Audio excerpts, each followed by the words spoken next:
सारे परिवार अपने घरों में बंद हो जाते हैं और मालूम पड़ता है कि एक परिवार के 3 लोग जो दलित परिवार है वो 3 लोग फांसी पे लटके हुए मिलते हैं। आप सोचिए वो 3 लोग फांसी पे कैसे लटके।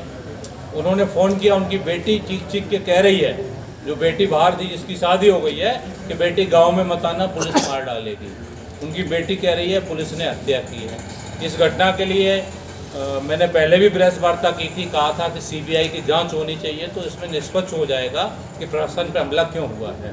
तो इसी तरह ये 3 जो हत्याएं हुई हैं, ये पुलिस प्रशासन के दबाव में की गई हैं या पुलिस प्रशासन के द्वारा हुई हैं या डर की वजह से हुई हैं, इसमें सीबीआई जांच होगी तो स्पष्ट होगा।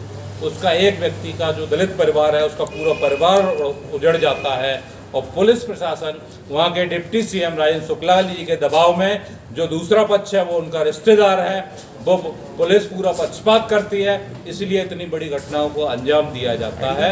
तो समाजवादी पार्टी का प्रतिनिधि मंडल 15 सदस्यीय प्रतिनिधि मंडल सोमवार को उस गांव में, मंडे को 7 तारीख को उस गांव में जाएगा। जो पीड़ित पर जो 3 लोग मृत हुए हैं उस गांव में छानबीन करेगा कि ये घटना को अंजाम क्यों दिया गया है। मैं डीजीपी महोदय से, मुख्यमंत्री महोदय जो गृह मंत्रालय उनके पास है, कि समाजवादी पार्टी के प्रतिनिधि मंडल को वहाँ जाने, आपके माध्यम से मैं पत्र भी लिखूँगा, वहाँ जाने के लिए उनको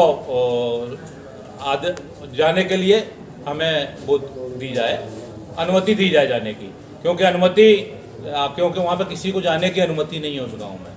जब से ये घटना हुई है प्रशासन के साथ, तो ये इससे ज़्यादा इमरजेंसी है। मध्य प्रदेश में जंगल राज चल रहा है, इसकी अगर लोग वहाँ पे घरों में बंद हैं, भूखे मर रहे हैं, ये किसकी जिम्मेदारी है? उनके रिश्तेदारों को आने नहीं दे रहे हो तो पुलिस प्रशासन देखेगा कि इनके खाने की व्यवस्था की जाए। प्रशासन की जिम्मेदारी है कि हर चीज़ का उनका ध्यान रखा जाए। कोई बीमार है तो उसका ध्यान रखा जाए। आप सोचिए कि एक बाप, एक बेटी और बेटा, तीनों का कंकाल मिलता है। मतलब जब बदबू आने लगती है, पड़ोसी कहते हैं कि यहाँ बदबू आ रही है, तब पता चलता है। और कितने दिन से लटका है वो भी नहीं पता है।